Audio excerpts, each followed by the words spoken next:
Alors on va entendre l'UDC sur cette question. 35% la force électorale du PDC depuis dimanche dernier, 100% des sièges au Conseil des États. Est-ce que c'est légitime ou pas du tout pour vous, Cyril Fauchère? Non, ça n'est plus légitime, bien entendu, sans quoi je ne serais pas ici ce soir et je ne me serais même pas présenté au premier tour à cette élection. Je crois qu'en effet, ce canton a besoin d'une vraie pluralité. Et puis l'UDC ce soir présente un candidat. Alors, nous avions 2 candidats au premier tour. Bien sûr, on a joué la carte du Haut-Valais et du Valais-Roman. Ce soir, je me présente comme candidat pour l'UDC de tout le canton, parce qu'à l'UDC, vous aurez toujours l'original et jamais la copie. Parce qu'à l'UDC, vous avez une ligne claire, vous avez des thèmes politiques absolument assumés jusqu'au bout. Il n'y a pas de surprise.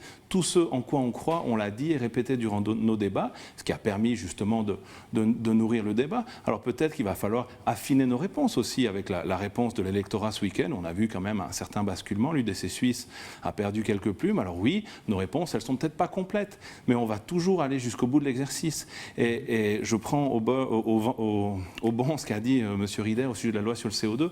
Je ne suis pas sûr que ça soit le meilleur exemple pour témoigner d'un grand succès, cette loi CO2 qui va venir grever le budget des ménages, grever le budget des PME, qui va punir les bons élèves que sont les Suisses.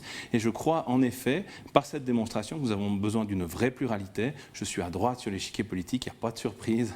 Je vais revendiquer de la droite et du centre droit, mais je pense qu'il faut une vraie pluralité parce que cette voie redondante, eh bien, elle s'éteint et à la fin, elle ne fait plus aucune différence.